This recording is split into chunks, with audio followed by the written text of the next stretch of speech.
Lots of games strive to make us feel alone, but most of these fall into the horror genre. Amnesia: The Dark Descent makes us feel lost, Alien Isolation makes us feel isolated, and Alone in the Dark makes us feel bored. Horror games want the player to feel helpless, and a great way to do that is to make them feel like the odds are stacked very heavily against them. You are alone, and you are helpless. Very few games though, at least comparatively, attempt to be lonely. Very few try to make the player feel somber rather than scared shitless. The majority of games are focused around combat in some form, so it can be difficult to find an avenue for loneliness incorporating this, or to create compelling gameplay without it. However, it can be done, and can produce amazing results. In my opinion, the game that does this best is Shadow of the Colossus. The world in Shadow of the Colossus is huge and mostly barren, but it's not empty. There are plenty of animals around, including your own horse as well as the wildlife, and you're made aware of the presence of other people from the start, not to mention the titular Colossi and of course the god who gives you orders. You are, however, offered only limited interactivity and only a limited connection with the others around you. First, there's Mono, but she's dead. Self-explanatory, that one. In fact, your goal within the game is to see her resurrected, the reward dangled in front of Wanda's face as a companion, another of his species. Dormin, the god who delivers you your orders, speaks in riddles and in a made-up language to ensure he is distanced and other to any player. Aggro is your main companion throughout the game, and players get very connected to him. I've often seen posts of people distraught at his apparent death scene, but honestly, Aggro doesn't really do much. I think people get connected because he's the only real companion the game supplies. Sure, you can pet him, but he's a horse, he doesn't do much in return, and he's not particularly emotive. It may just be like the dog thing where people get attached because it's an animal, but I don't think it's entirely that, though I have no evidence of that not being the case, so I don't know why I included it in the script, wrote a response to it in the form of this sentence, and then went on to actually record and use those lines. The Colossi are found in clearings by themselves, and often won't attack until provoked.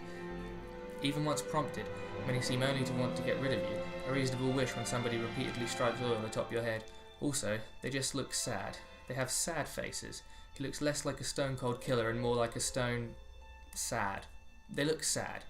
There are animals, colossi, gods, humans of both the dead and alive varieties, your horse. You're very rarely alone in this game, but yet you feel alone, or rather disconnected from everyone else and everything else around you.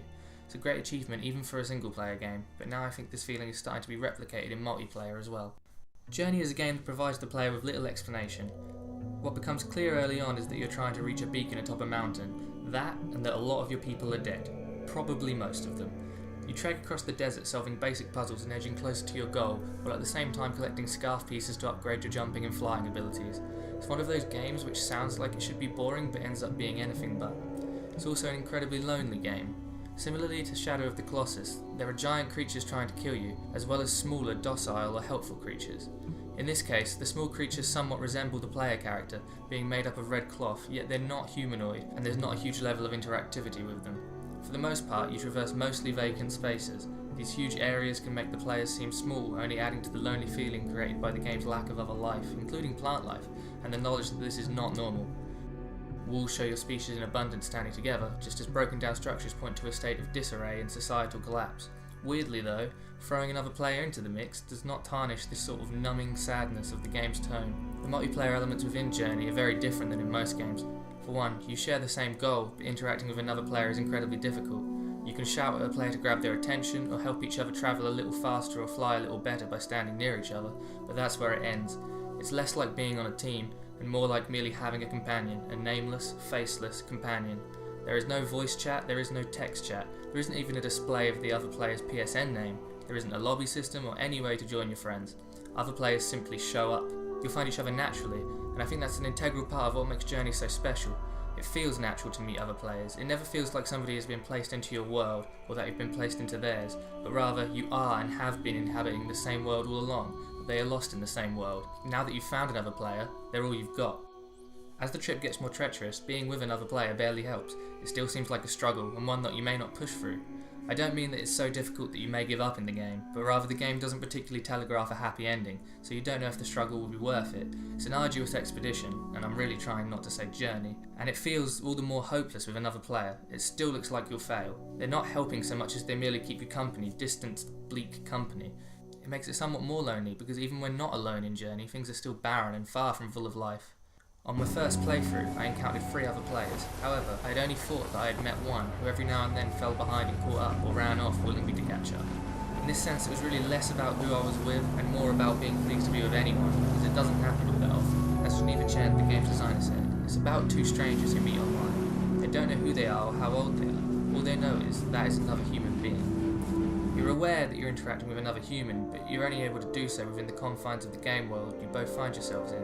It's a limited connection, but these limits help you suspend your disbelief into the multiplayer aspect. When all hope seems lost and you appear to pass out in the snow, death looming, there is a final, triumphant, joyous sequence. The screen bursts with life and vibrant colour as you speed and soar to your destination. Suddenly, everything feels connected. All of the creatures and you seem to fit together as if abundancy was the main problem. It's a huge contrast to the rest of the game, and it's a huge payoff shooting from lonely to connectedness on a grand scale. At this point, it really didn't matter to me whether or not I'd died. It felt like a victory, like an accomplishment. What comes afterwards, though, felt like the true reward. You're shown the names of the PSN accounts who you met throughout your journey. That's it. The names are revealed to you. I never sought these people out or made any kind of contact with them ever again, and yet still, I was incredibly happy to find out this tiny bit of information, their chosen names. This may seem pretentious and trivial to anybody who hasn't played the game, but I promise you it brings a real feeling of closure and warmth. The game then loops and begins again. You may see more players, you may lose more players, or simply go the distance alone, but it's a cycle that can't be broken. Journey is so effective at conveying emotion, it's so effective at making the player feel stranded and helpless and lonely. It's so effective at making your occasional companions feel integral, like the last vestige of hope, that the tiny added connection to those players feels like a real reward. Something which is usually given freely, a name, is withheld, and somehow, at least in my opinion, it adds to the experience. Dark Souls is depressing, and Dark Souls is lonely. The world of Dark Souls makes me feel bad for having ever expressed joy. People are turning hollow, becoming rabid shadows of their former selves. Horrendous monsters roam the land, the world is dying, and it's not clear how to fix it or if it's even possible. The NPCs you meet abandon you, and being the chosen undead, you can't even find sweet release in death. You struggle against all odds, and you're not even sure what for. Other players can help you on your quest, but it's not as simple as that. Looking for another player in Dark Souls means more than simply joining somebody for jolly cooperation. Again, there is no lobby with consuming humanity, meaning you can look for other players to summon for help, but also that those seeking to kill you can invade your world and attack you and any helpers you may have summoned. The use of humanity provides a risk-reward system, with both options ultimately leaving the player isolated. This is a story from one of my first playthroughs, which I'm sure a lot of people can relate to. I was almost out of humanity, knew of nowhere else to go, and was slamming my head over and over again into the brick wall that was Ornstein and Smaug. I risked it, popped my last humanity, and frantically ran around looking for summon signs which just weren't there. And then I was invaded. I got to the Souls series pretty late, and I stood no chance against most other players. I gave it a valiant go, but I died almost immediately. That was it. No more chance of summoning, I was stuck again, at least for the time being. Because in Dark Souls multiplayer you have a choice, to help people or to hurt people. Using humanity to become online eligible leaves you vulnerable. Co-op partners are not simply get out of jail free cards. Unless you're the one invading, you are not choosing to fight other players, but having it forced upon you.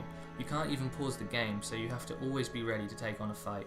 Though with practice and skill, managing humanity becomes a non-issue, and it is possible to farm it out or gain soft humanity to use by farming enemies. On a player's first playthrough, it's likely they'll spend a lot of the time with no humanity, meaning they have to face a lot of bosses alone, making a hard game even harder. I think this cut-off from multiplayer is a great tool for making the player feel lonely. It's often player enforced too. Humanity allows you to connect with and gain help from other players, yet it's other players that have the ability to kill you and leave you with no other option than to go alone. When you do have humanity and you do find a co-op partner, there's an enforced limit on how much you can do together. If your friend dies, they'll return to their own world, and if you die, you'll both respawn in your respective worlds. If you successfully beat the area boss, that too sends the visitor away. Regardless of whether a player or computer-controlled enemy kills you, or if you accidentally run off the edge yourself, or if you are successful in your goal, your experience with your co-op partner will be short. The game wants you to be by yourself sometimes, with the multiplayer designed to be a feature of Lordran, the world of Dark Souls, not a feature of the game. There is little interactivity outside of some basic emotes, and yet, like Journey, this only strengthens the connection felt to other players. I remember a time when I was waiting outside Quelaag's boss fog for my co-op partner to catch up. The bog outside had left me poisoned, and I had no moss with which to cure it. I wasn't hopeful for the fight ahead. Luckily, my partner dropped some moss at my feet. This didn't surprise me, as he'd gain experience from the fight if we were successful. What did surprise me, however, was the amount he dropped. He gave me 5 pieces, when only 1 was needed. There is no swamp bog in the boss room, so the other pieces were simply given to me as a straight-up gift. It's not a particularly rare item, so players may certainly have some to spare, but it was a gesture which felt good to receive because it didn't have to be given. The game gives you the opportunity to be generous without the voice chat needed to actually negotiate proper trades. In a world where even looking for help puts you at risk, the small things matter. Like Journey, the multiplayer serves to make you realise how isolated you are, and like Journey, the small moments you share with other players feel visceral and real. The because it feels like a connected struggle rather than simply a video game you're playing together. I know that sounds pretentious, but I feel that multiplayer gaming has so much potential for different kinds of emotional experiences that aren't being tapped, and that these games, by treating multiplayer as an element of their game world, have tapped into a little of that potential. Help is out there, but it's fleeting, and even when it's found, the odds can still seem stacked against you.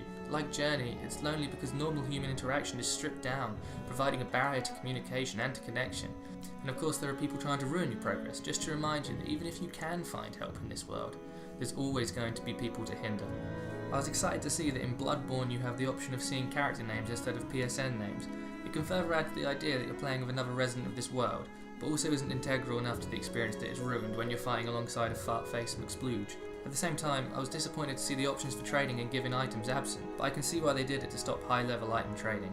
It's still a shame that generosity like I described in Dark Souls can't happen, and even more of a shame that even one needed item can't be gifted, though for the most part the multiplayer experience remains incredibly effective, if much the same.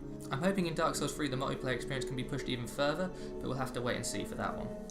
I'm hoping to see more done with the idea of loneliness within multiplayer. I think there is a great potential for games like Rust and DayZ and all those survival simulators to take on a kind of The Road feeling, with small groups of players struggling to survive. As it stands though, none of these games seem finished, and for the most part, for me, I've seen people attacking on site as if the game was Call of Duty with worse map design. The structure definitely needs reworking in order that this approach is not so incentivised, but at least there are other options with just as fruitful results. Like playing poker without real money, there's no real risk involved in any of these survival sims, so people have a tendency to go all in. I'm not suggesting we put real money on the line, and time is until respawn, a ridiculous concept, but perhaps something along the lines of morality meter could help, whereby you're rewarded for not harming others by being helped out by randomly spawning NPCs who grant food or equipment that you might otherwise have gained by stealing it off others. I don't really know how to fix survival sims, but it's clear that as it stands none of them are working as intended. Finally, I'd just like to mention No Man's Sky. It has the potential to capture lonely multiplayer, or at the very least a sense of being small in a larger universe, and I'm hoping that it's as exciting to play as they make it sound. In an interview with Game Informer, managing director Sean Murray stated, "People keep asking us about multiplayer, and I think when people see this they're going to fully realise what it means to be that far away from somebody else who's playing. And I know that's a bit weird for people, but it's what's different about our game, and we want to embrace that. We don't want people just scouting off beside their friends. I actually want people to boot up the game and just think, isn't the universe huge? Who are we? What are we all doing here? Usernames won't even show up for other players, only the character model will give them away. Again, here the multiplayer is part of the world, not a feature tacked onto it, and the developers even cite Journey as an influence. I hope the game can live up to expectations, because I for one sure am excited to play it with other people and without them. Essentially, I think there are a few key elements within games which can make them amazing, lonely experiences. Your interactivity with others is limited, and in cases where you do find a friendly soul, they're either taken from you or you are forced to leave them behind. Both Journey and Dark Souls are inherently lonely games within their single player, and the multiplayer aspects build upon this by being designed to fit within the world. They're both cohesive experiences, with Dark Souls loading screens being the only immersion-breaking aspect, and an unavoidable one. Overall, I think it's the simple fact that the other players you are with are never fully humanised which has the biggest effect. You're with them, and that feels important, but you're not given the chance to make a meaningful connection via speech, giving their actions context only within the immediate game world. And it works. It truly feels like something is missing, but the real feeling of connection is also there, albeit for the short time you usually spend in their company. In both Journey and in the Souls series, the multiplayer is a fleeting joy, but ultimately you just end up alone.